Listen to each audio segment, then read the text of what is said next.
ભુજ ખાતે આવેલી દિવ્યાંગ બાળકોની સંસ્થા ધન્વંતરી સ્કૂલ દ્વારા આગામી રક્ષાબંધનના પવિત્ર તહેવાર નિમિત્તે વિશેષ રાખડી પ્રદર્શન અને વેચાણ મેળવવાનું આયોજન કરવામાં આવ્યું છે. કચ્છ જિલ્લા સમાજ સુરક્ષા અધિકારી દશરથભાઈ દેસાઈના હસ્તે આ રાખડી પ્રદર્શનનું વિધિવત ઉદ્ઘાટન કરવામાં આવ્યું હતું. સમાજ સુરક્ષા વિભાગ હેઠળ રજીસ્ટર્ડ એવી ભુજની ધન્વંતરી સ્કૂલમાં છેલ્લા 25 વર્ષથી દિવ્યાંગ મંદબુદ્ધિ તેમજ શ્રવણમંદ બાળકોને શિક્ષણની સાથે આત્મનિર્ભર બનાવતી વિવિધ વોકેશનલ ટ્રેનિંગ આપવામાં આવી રહી છે. આ પ્રસંગે કચ્છ જિલ્લા સમાજ સુરક્ષા અધિકારી દશરથ દેસાઈએ ધન્વંતરી સ્કૂલની કામગીરી અને સ્ટાફની પ્રશંસા કરી હતી. તેમજ તેમણે જણાવ્યું હતું કે આ સંસ્થા દિવ્યાંગ દ્વારા હેઠળ નોંધાયેલી છે. આ છેલ્લા 2 દાયકાથી પણ વધુ સમયથી દિવ્યાંગ બાળકોને માત્ર શિક્ષણ જ નહીં પરંતુ તેઓ પોતાના પગ પર ઊભા રહી શકે તે માટે વ્યવસાયિક તાલીમ પણ આપે છે. સંસ્થા સમય સાથે સતત સુધારો કરીને કોમ્પ્યુટર લેબ જેવી આધુનિક સુવિધાઓ પણ વિકસાવી રહી છે. દિવ્યાંગ બાળકો માટે સરકાર દ્વારા ચાલતી વિવિધ કલ્યાણકારી યોજનાઓની માહિતી આપતા તેમણે ઉમેર્યું હતું કે 40% કે તેથી વધુ દિવ્યાંગતા ધરાવતી વ્યક્તિઓને સમગ્ર ગુજરાત રાજ્યમાં વિનામૂલ્યે મુસાફરી માટે એસટી બસ પાસ આપવામાં આવે છે, જ્યારે 50% કે તેથી વધુ દિવ્યાંગતા ધરાવતા બાળકોને માસિક 1000નું પેન્શન અને અભ્યાસ કરતા બાળકોને વાર્ષિક 1500 સુધીની શિષ્યવૃત્તિ સહિતના લાભો પૂરા પાડવામાં આવે છે.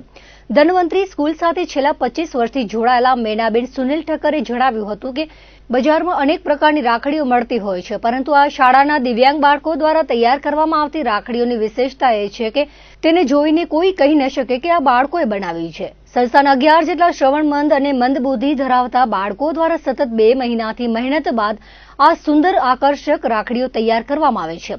આ બાળકો દ્વારા દર વર્ષે અંદાજે 3 થી 4 હજાર જેટલી સ્વચ્છ અને કલાત્મક રાખડીઓ બનાવીને તેનું વેચાણ કરવામાં આવે છે, જેનાથી બાળકોમાં આત્મવિશ્વાસ વધવાની સાથે સ્વાવલંબનની ભાવના પણ દ્રઢ બને છે. આ પ્રદર્શનનો લાભ લેવા મોટી સંખ્યામાં ભુજવાસીઓ ઉમટ્યા હતા. આ જે સંસ્થા છે સમાજ સુરક્ષા પ્રભાગ હેઠળ જે આપણે દિવ્યાંગ ધારાનું રજીસ્ટર્ડ આપણે આપીએ છીએ લાયસન્સ, એના અંતર્ગત ચાલતી સંસ્થા છે.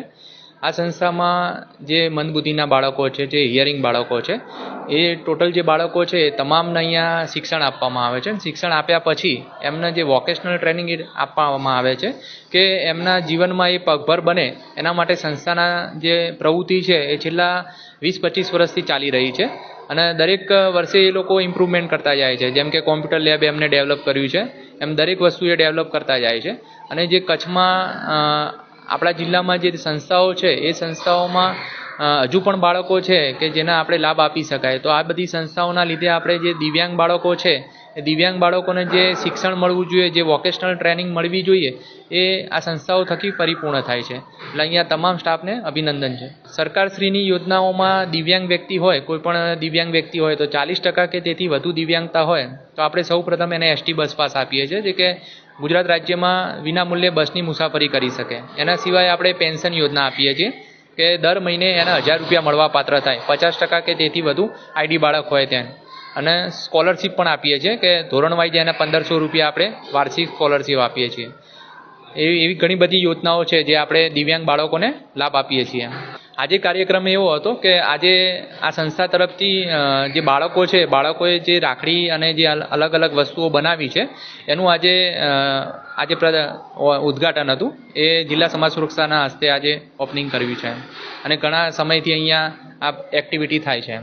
આજે જે રાખડી મેળો છે એની વિશેષતા એ છે કે બજારમાં તો ઘણી રાખડીઓ વેચાતી હોય છે, પણ આપણી આ રાખડી છે એ દિવ્યાંગ બાળકોએ બનાવેલી છે. અને તમે રાખડી જોઈને તમને પણ વિશ્વાસ નહીં આવે કે આ બાળકોએ રાખડી બનાવેલી છે. એટલી સ્વચ્છ સુંદર રાખડીઓ છે.